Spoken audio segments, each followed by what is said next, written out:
I stand in Michael's childhood bedroom, clutching his handwritten note from 2 years ago. The yellow paper crinkles under my fingers as I smooth it again, though I know every word by heart. Promise me, you'll give my wedding speech. The mirror in the doorway frames my reflection, and I straighten my shoulders, practicing the confident delivery I've rehearsed 100 times. When Michael was 8 years old, my voice wavers and I clear my throat, starting over. When Michael was 8, my phone buzzes against the antique dresser, vibrating through childhood photos of us at Lake Superior, gap-toothed grins, and sunburned noses. A text from Michael lights up the screen. Hey, last-minute change. Brooke's maid of honor will do the speech instead. My fingers brush the raised edge of my scar, a familiar comfort gesture I thought I'd outgrown. The tissue feels warm under my touch, like always when stress floods my system. 25 years of stares, of whispers, of children pointing, none of it stings like these 12 words on my screen. I bolt down the stairs, our mother's prized wedding photos rattling in their frames as my feet hit each step.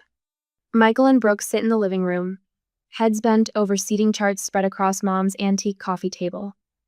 The autumn sun streams through the bay window, catching the diamond on Brooke's finger. You promised me.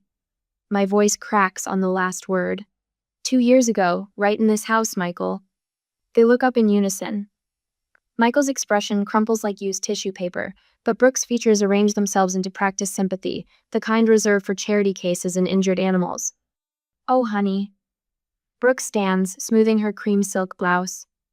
We just thought guests might be distracted. Her pause speaks volumes. This is such a special day. We need everyone focused on the ceremony, the celebration. You understand. Michael won't meet my eyes. His fingers tap against his knee, the same nervous gesture from when we were kids, and he'd broken something valuable. It's Brooke's day, everything perfect. Perfect. The word slices through me like winter wind.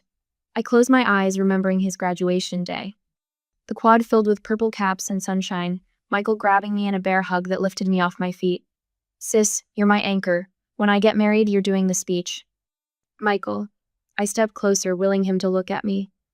Remember what you said that day? He glances up, then away. Outside, a car horn blares, making him flinch. That was different, he mumbles. Things change. Things like Brooke, with her country club membership and socialite mother. Things like family dinners where she'd slide magazine articles about corrective surgery across the table. The techniques are so advanced now, Allison. No one would even notice. I watch my brother now, seeing the moment he chose status over blood. The silence between us floods with memories, teaching him to ride a bike, bandaging his scraped knees, defending him from schoolyard bullies, all erased by Brooke's manicured hand on his arm. It's a high society wedding, Allison. Brooke rises, her voice sharp beneath its sugar coating. We want polish, not.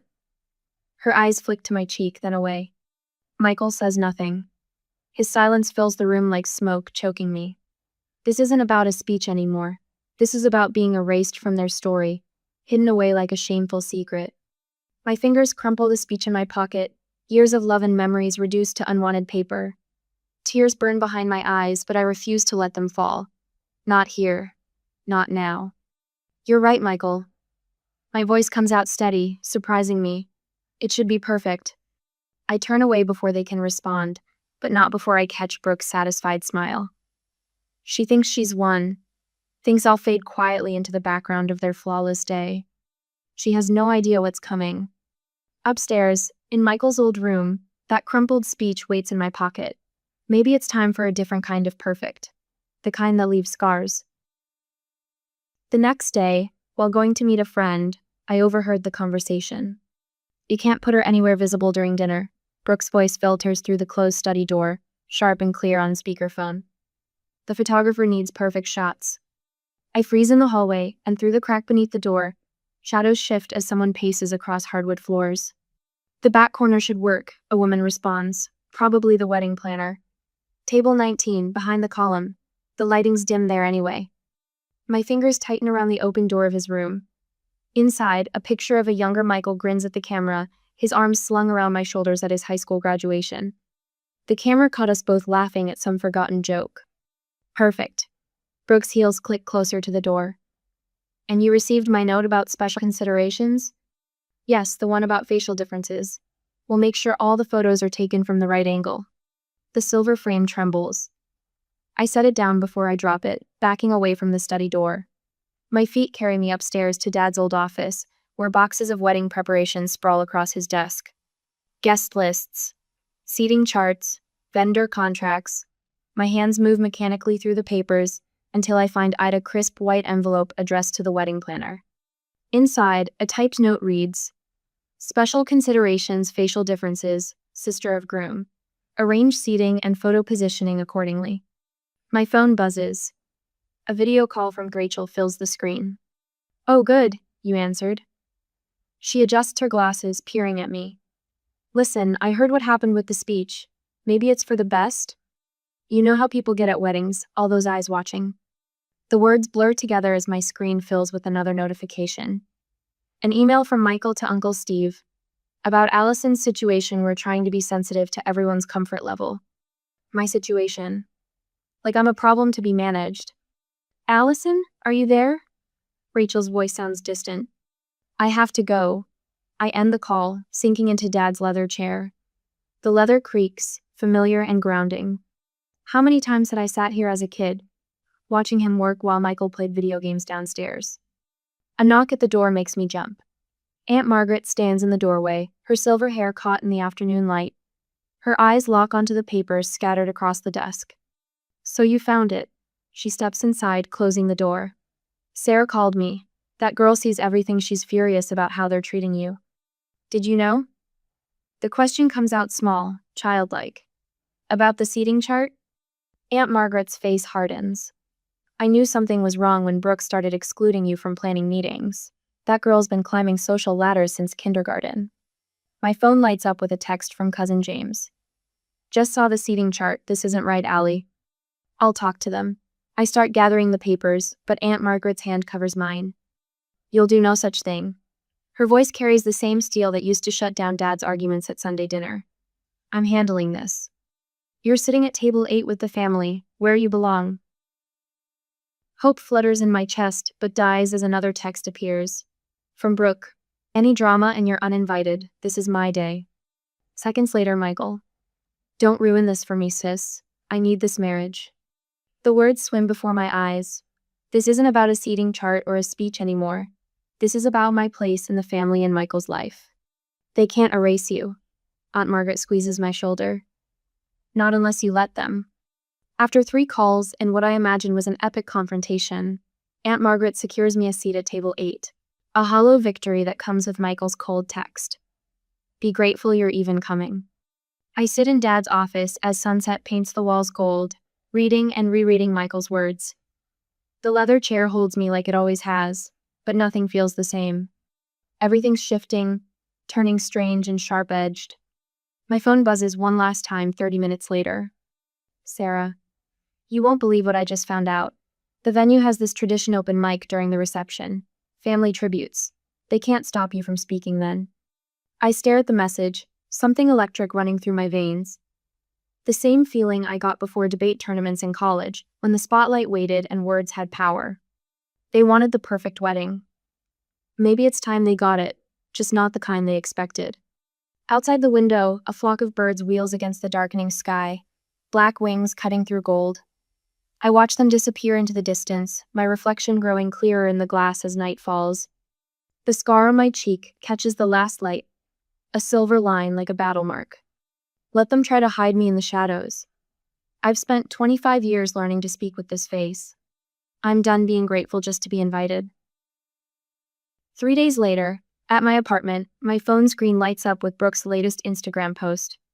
The wedding countdown photos scroll past, her bridal shower, the bachelorette weekend in Napa, dress fittings with her mother. Not a single image includes me. The captions drip with sugar, creating memories with my true family, and surrounding myself with beautiful people on my perfect day. The notification bubble pops up with Michael's text. About the rehearsal dinner next week. Maybe skip it? Just to avoid awkwardness. My thumb hovers over the screen. A lifetime of memories floods back. Michael's high school graduation, his first breakup the night Dad died. I was there for every moment that mattered. Until now.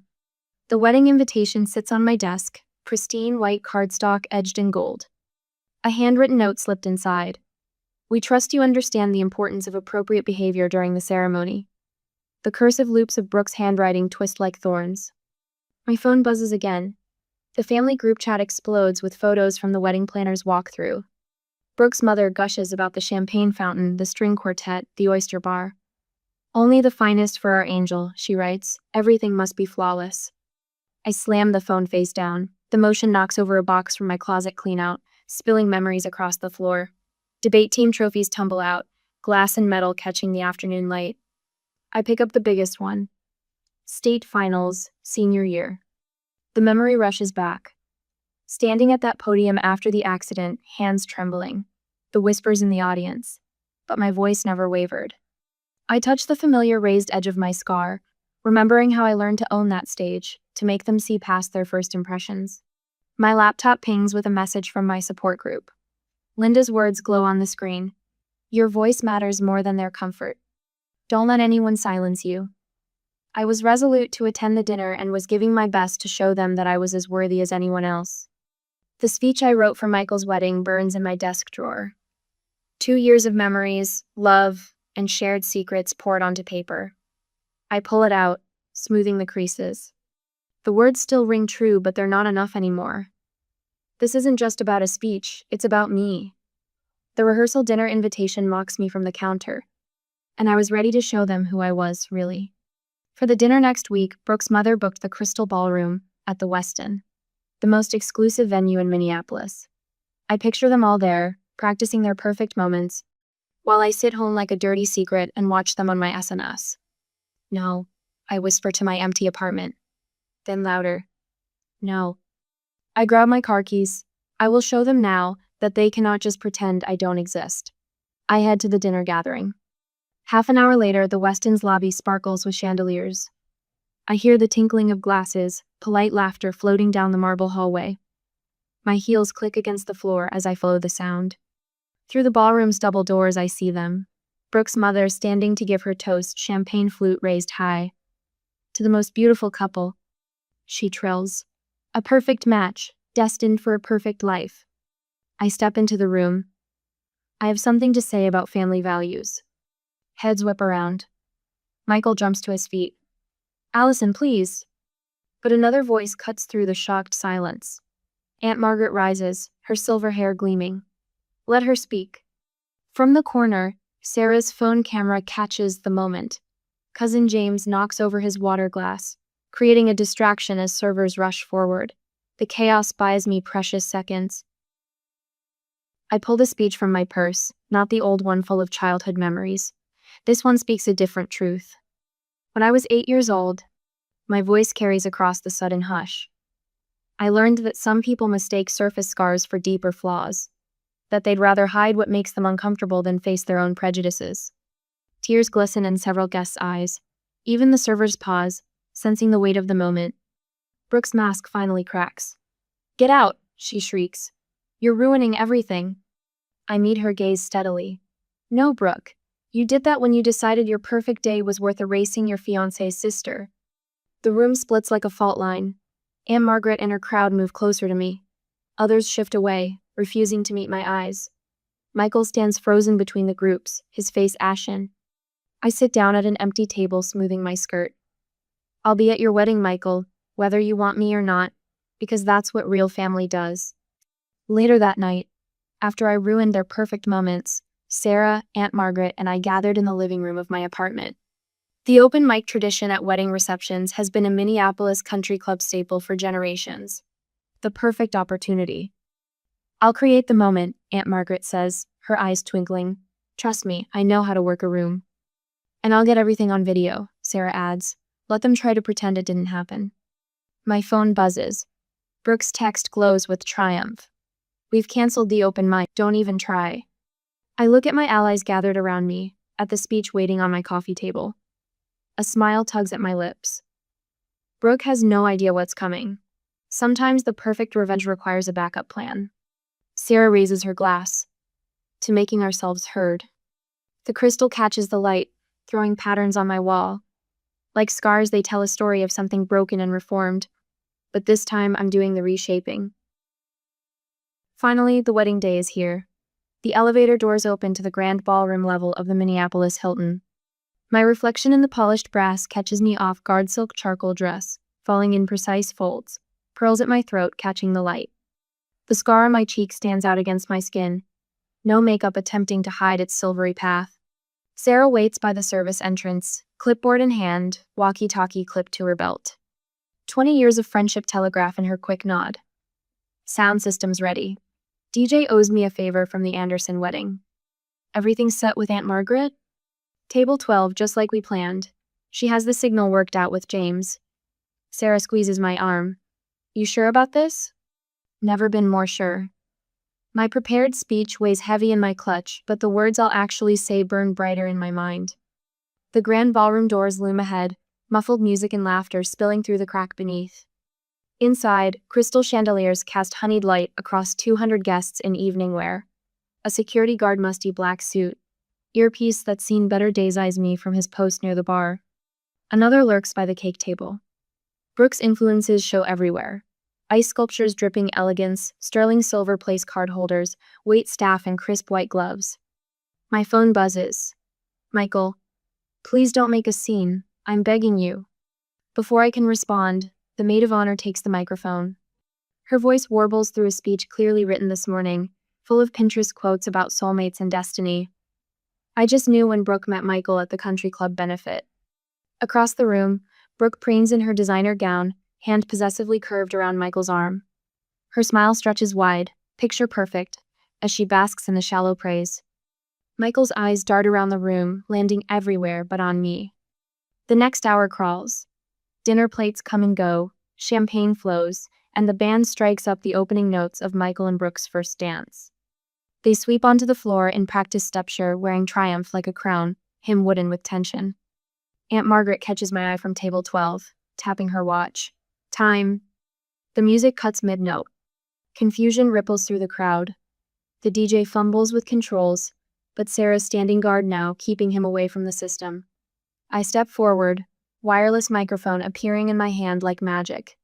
Before we continue celebrating, my voice rings clear through the sudden silence. There's someone who should be heard. Brooke's face contorts. She signals frantically to security, but James blocks their path, glass of wine accidentally spilling across their suits.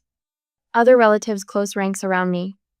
Uncle Pete, Cousin Maria, even Mom's bridge club friends, forming a protective circle. The photographer Sarah briefed earlier clicks away, capturing everything. Brooke's mask cracking. Michael frozen between us, the rising murmurs as guests piece together what's happening. Someone whispers about the seating arrangements, and the whisper spreads like wildfire.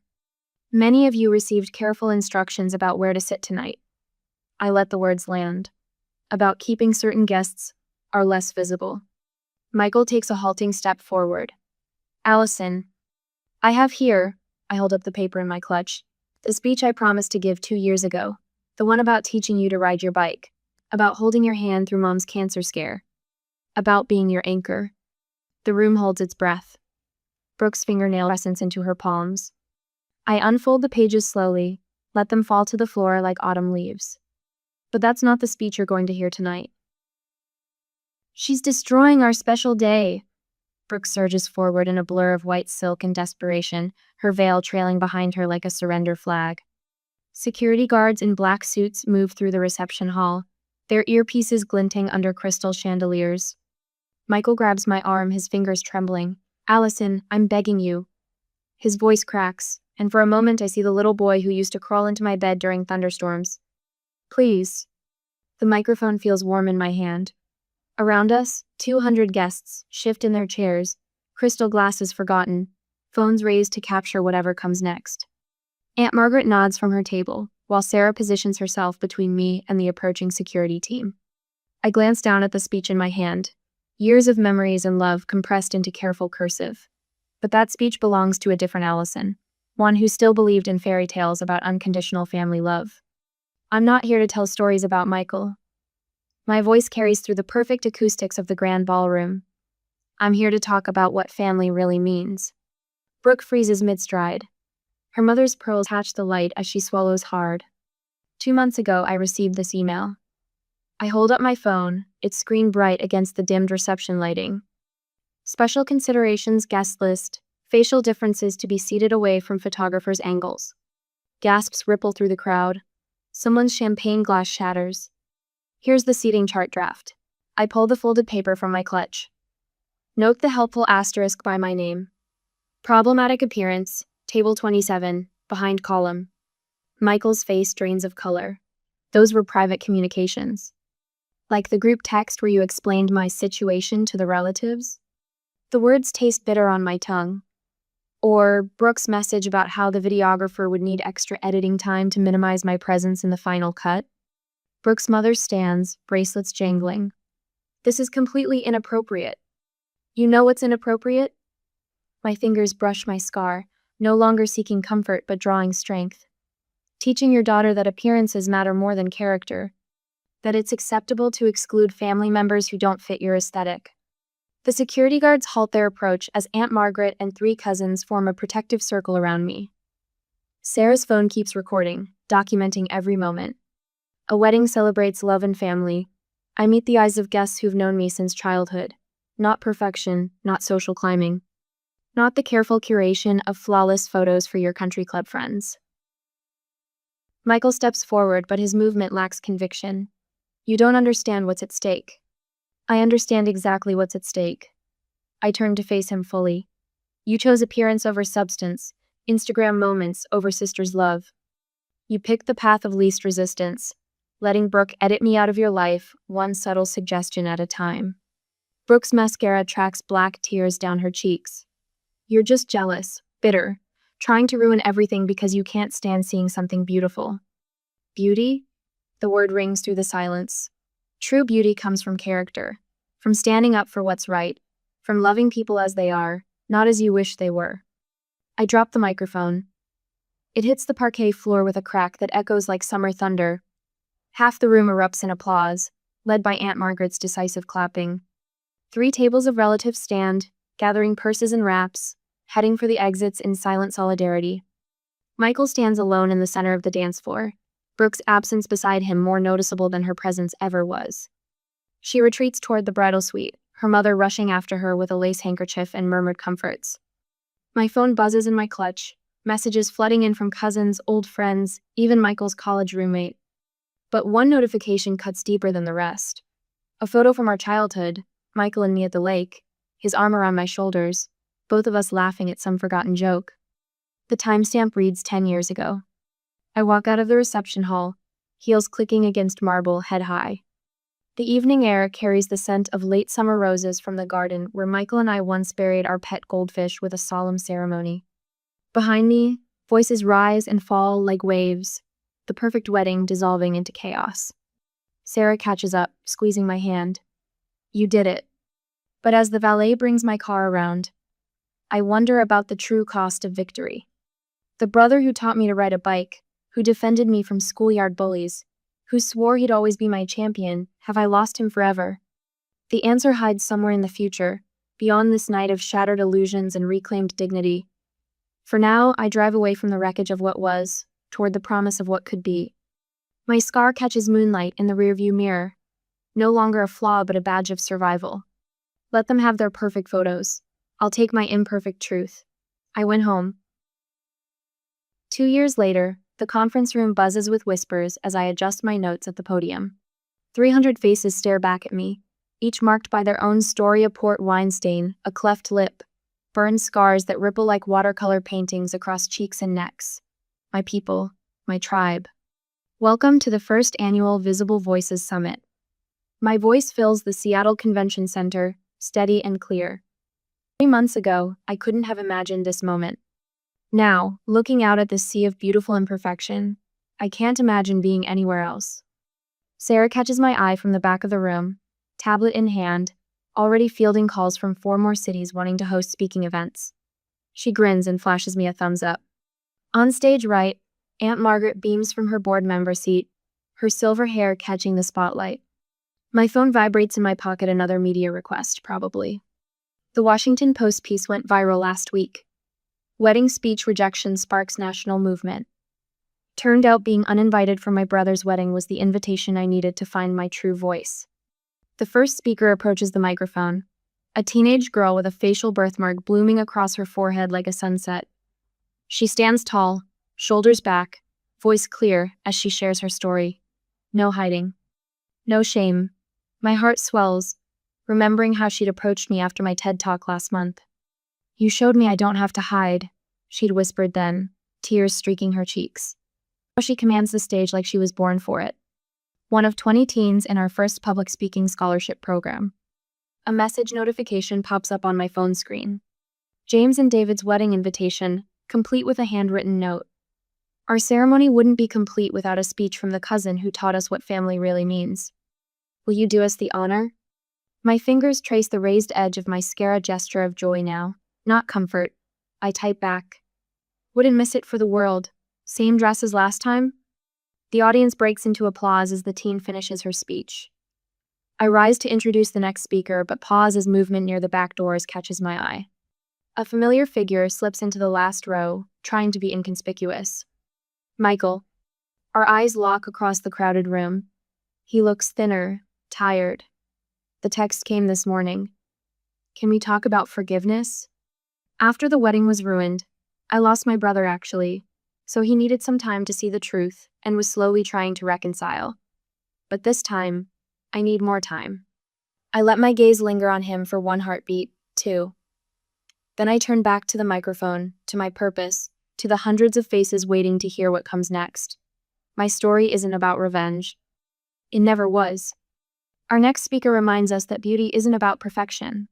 I say, my voice strong and clear, it's about rising.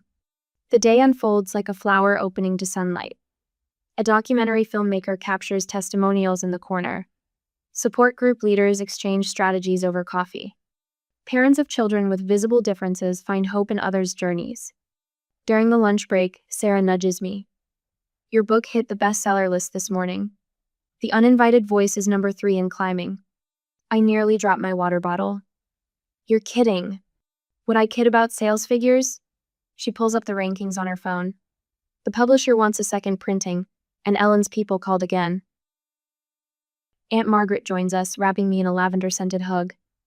"I always knew you'd change lives, sweetheart. Just didn't know it would be quite so many." A small commotion near the registration desk draws our attention. A mother and daughter stand frozen in the doorway, the girl's hand covering the left side of her face. Fear radiates from her posture, the same fear I carried for 25 years. "Excuse me," I murmured to Sarah and Aunt Margaret. My heels click against the marble floor as I cross the room. "I'm Allison," I say softly, crouching to the girl's eye level. "Would you like to hear a story about a little girl who thought she had to hide?" Her fingers slowly lower from her face, revealing a surgical scar still pink with healing. Her eyes widen as she takes in my cheek. "You're pretty," she whispers. "So are you," I hold out my hand. "Want to meet some other pretty amazing people?" The afternoon sessions blurred together panel discussions on medical advocacy, workshops on confidence building, strategy meetings for our expanding mentorship program. My notebook fills with ideas faster than I can process them. At 5 o'clock, I step outside for air. The Seattle skyline glimmers in the distance, mountains painted purple against the sunset sky. My phone buzzes again. "Michael. Your speech was beautiful," the text reads. I should have known that 2 years ago. I let out a long breath, watching it spiral in the cool air. The old Allison would have rushed to respond, to smooth things over, to make everyone else comfortable. The new Allison takes her time. Inside, hundreds of voices rise in conversation, each one unique, each one valuable, each one refusing to be silenced. My tribe, my mission, my truth. I type back 3 words. I'm still rising. Then I turn and walk back inside, where a room full of perfectly imperfect people waits to write the next chapter of our story. Together. Not the end. Just the beginning.